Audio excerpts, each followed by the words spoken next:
É isso aí, seja muito bem-vindo a este canal. Eu me chamo Bruno Goulart, já chega aí se inscrevendo, deixando o seu like, nos dando aquela moral, tá, galera? Vamos aqui falar sobre alguns assuntos aí do Flamengo. Vamos falar aí da eleição rubro-negra que elegeu aí um novo presidente do Flamengo, o Luiz Eduardo Batista, o BAP. E também vamos trocar uma ideia aí sobre outros assuntos, quem é que o BAP vai trazer aí pro Mengão. Já tem alguns, né? Alguns nomes surgindo por aí de jogadores, de dirigentes. Vamos falar aqui e vamos falar também um pouquinho lá sobre a entrevista lá que o Gabigol deu no Podpah. O Gabigol aí está se despedindo do Flamengo, tá, galera? Vamos aqui falar primeiramente aí da eleição rubro-negra. O BAP aí foi eleito para cima do Dunche, o MGM também, né, que era candidato. Então o BAP sendo eleito aí vai tomar posse apenas agora dia 18 de dezembro, não assume agora, né, só assume apenas no dia 1º de janeiro, e aí ele pode começar, né, ele já pode começar a partir de agora, né, encaminhar algumas coisas para deixar engatilhado, e aí quando começar aí no 1º de janeiro de 2025, já deixar tudo certo aí para o Flamengo, e alguns nomes já surgem. O primeiro deles é o nome do José Boto, né? Para ser ali o diretor de futebol do Flamengo. Seria o homem forte aí do futebol do Flamengo na presidência do BAP, seria como se fosse o Marcos Braz dele, mas sendo que uma gestão profissional, né? O Marcos Braz exercia ali como vice-presidente de futebol, um cargo amador, e aí ele responderia diretamente ao BAP, né? Seria ali o homem forte do futebol para encaminhar contratações, para fazer negociações, para ver a montagem do elenco do Flamengo para o ano de 2025. A gente sabe que são grandes desafios aí para a próxima temporada. O Flamengo já há algum tempo aí que não conquista o Campeonato Brasileiro. Neste ano aí decepcionou na Libertadores, vai ter Mundial de Clubes aí, que o Flamengo vai participar, o Super Mundial de Clubes.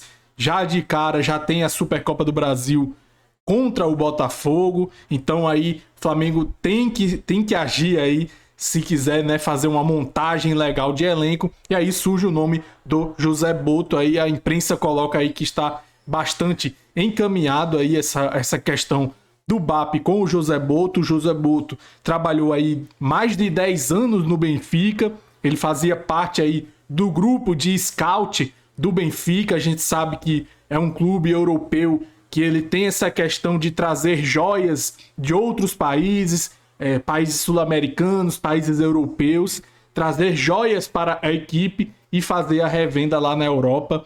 E aí o José Boto aí era o grande destaque aí deste tipo de movimento, deste tipo de negociação. Ele também trabalha com a questão da montagem da equipe, não se apega muito a nome de jogador, pelo menos as informações que chegam são essas.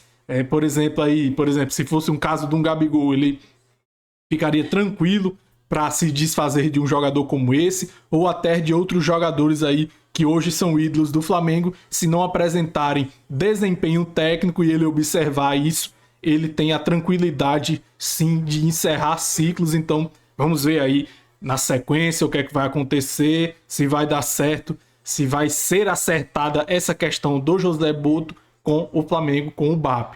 Um outro nome aí na parte, né, dos bastidores aí também que surge, né, seria o nome também do João Paulo Sampaio, que é da comissão lá das categorias de base do Palmeiras. Ele que faz essa movimentação aí de trazer jogadores lá para as categorias de base do Palmeiras, como por exemplo o Endrick, o Estevão aí, que são grandes jogadores que surgiram no Palmeiras, e o Flamengo quer reforçar a sua base, quer trazer mais jogadores para cá, para que o Flamengo possa ter uma base forte e que também, além de vender jogadores da base, que também esses jogadores possam ser utilizados pelo clube. E aí a imprensa já fala aí que o JP Sampaio, o João Paulo Sampaio, ele tem uma multa de 2 milhões lá com o Palmeiras, e o Flamengo estaria disposto a pagar esta multa para ter o profissional aqui no clube.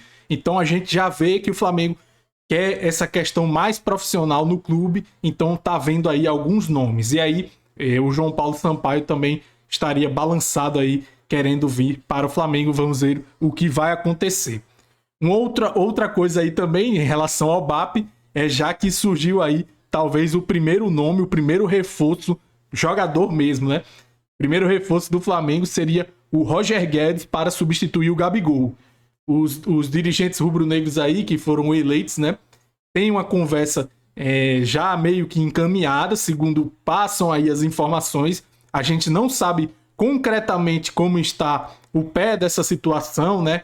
A que passo está isso, mas as informações que chegam é que o Flamengo tem um interesse aí no Roger Guedes, jogador de 28 anos, teve passagem aqui por Corinthians, por Atlético Mineiro, pelo Palmeiras, é um jogador que faz algumas funções ali de ataque, pode ser um centroavante, pode ser um segundo atacante, pode jogar pelo lado, pela ponta, né? Pelo lado direito, principalmente. E é um jogador aí que essa diretoria nova que vai entrar aí, segundo as informações que surgem, né? Ela observa ele com essas características estilo do Gabigol, né? Tanto dentro de campo como fora de campo também, né? É um jogador assim com uma personalidade bastante forte. Eu me lembro até que ele tinha essa questão de não querer ser um 9 mesmo, né? Ser mais um segundo atacante, atuar ao lado de um atacante. Então seria interessante se, por exemplo, ele começa jogando e tal a temporada, fazendo essa função mais principal, e aí ao longo da temporada, voltando o Pedro, ele pode muito bem jogar ao lado do Pedro ou jogar mais pela ponta. Vamos ver aí o que é que vai acontecer. É um jogador bastante interessante, tem suas qualidades, o Roger Guedes. Ele não está disputando um grande nível de futebol, né? Que é lá no Catar, no Al Rayyan do Catar. Ele tem aí em 46 partidas, galera. Ele tem em 46 jogos, ele tem 34 gols e 6 assistências. São números aí bastante expressivos. O jogador vem desempenhando sim um bom futebol lá. Não é um grande parâmetro, mas assim, é aquela coisa também. Quando o Flamengo joga contra um time pequeno, o que é que a gente espera? Que o Flamengo vá lá e goleie, né? Então, eu acho que o Roger Guedes aí, sendo um jogador de mais alto nível em relação ao futebol lá Qatari, né? Ele está desempenhando aí o seu bom futebol aí. São 34 gols aí em 46 jogos e ainda mais 6 assistências. Números bastante interessantes. O que é que vocês acham aí do Roger Guedes no Flamengo? Deixe aí nos comentários, tá, galera? E aqui vamos tecer também alguns comentários aí. Ontem o Gabigol foi lá para o Podpah, se apresentou aí ainda como jogador rubro-negro, já que tem contrato aí até o final do ano. Se colocou lá dizendo que não tem nada com nenhum outro clube, mas que não vai ficar no Flamengo, né? Como já falou. E aí ele falou algumas coisas interessantes, outras nem tanto, algumas coisas positivas, algumas coisas negativas. E eu queria só tecer alguns comentários aí do que eu vi. Se vocês quiserem também tecer os seus comentários, podem deixar aí embaixo, tá? Eu acho que, assim, de interessante assim, vamos falar dos lados positivos aí. Muitos jornalistas aí que a gente vê, eles ficam falando: o Gabigol, ele dá declarações, ele se acha maior do que o clube, ele acha que ele fez tudo sozinho. E lá no podcast a gente pôde observar que não é bem assim. Ele elogiou bastante o elenco rubro-negro, falou que não adiantava nada fazer gols sem títulos, que ele devia bastante aí aos seus companheiros, assim, com outras palavras, né? Ele agradeceu bastante os seus companheiros, Everton Ribeiro, Arrascaeta, Bruno Henrique e o Felipe Luiz. Ele valorizou aí bastante. Ele disse que, assim, com outras palavras, né? Não existiria o Gabigol se não existisse a estrutura ali do Flamengo. Toda hora também colocando o clube no mais alto patamar, falando, né, que é o melhor clube do Brasil, que tem o melhor elenco e etc. Então, muitas vezes aí a imprensa ela tenta, né, distorcer algumas falas dos jogadores. A gente sabe que o Gabigol, ele é sim bastante egocêntrico, né? É um jogador aí marrento e tal, que gosta de se vangloriar, dizendo que é um imortal, que é uma lenda. Mas eu acredito, assim, pelo que eu vi na entrevista, como foi um papo direto entre ele lá, o Igão e o Mítico, né? Eu acredito lá que as palavras dele foram sinceras, tá? E ele não se colocou em nenhum momento maior do que a instituição e também não se colocou em nenhum momento maior do que os outros jogadores do Flamengo. Inclusive, elogiou bastante o Pedro, falou da questão com o Tite, né?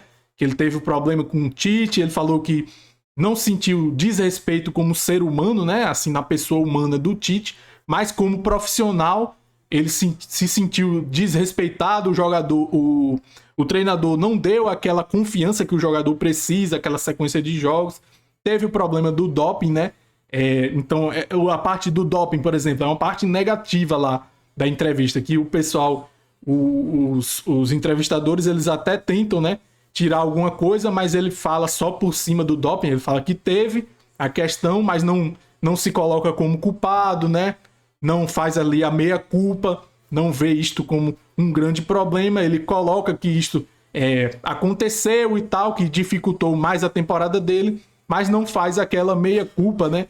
E ele poderia ter feito tranquilamente o exame lá e não está sofrendo a isto que ele sofreu este ano e ainda vai ser julgado, tá, galera? Com relação ao Pedro, como eu falei, ele elogiou bastante o Pedro, disse que não tinha problema nenhum ser banco de um jogador como o Pedro. Elogiou bastante o Pedro.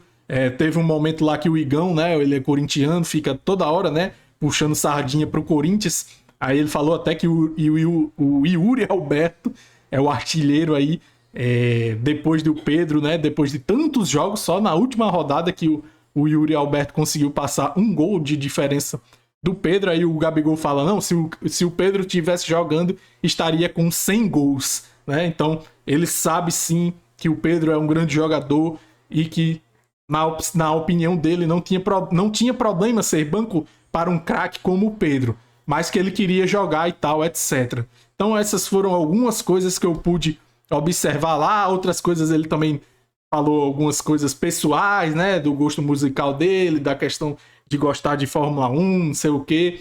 Então, assim, outros assuntos secundários que não tem nada a ver com o Flamengo. Pelo que eu me lembro da entrevista, foi mais ou menos isso. Se vocês têm algum comentário aí para falar sobre esta entrevista aí do Gabigol, podem deixar aí nos comentários. Também falem aí se vocês estão animados aí com essa nova gestão aí, esse novo triênio aí com o BAP. Deixa aí nos comentários aí o que é que vocês acham, tá, galera? Eu vou ficando por aqui. Se por acaso você chegou até aqui, tá, galera? Se por acaso você chegou até este momento aqui do vídeo, então se inscreva no canal. É muito importante para mim ter mais um amigo rubro-negro inscrito para trocar uma ideia, para falar sobre o Flamengo. Esse espaço aqui é para nós, torcedores rubro-negros, tá, galera? Então se inscreva no canal, deixe seu like também. O like é muito importante porque quanto mais like, mais o YouTube notifica para outras pessoas, tá? Se inscreva no canal, deixe seu like. Eu vou ficando por aqui. Saudações rubro-negras e até mais!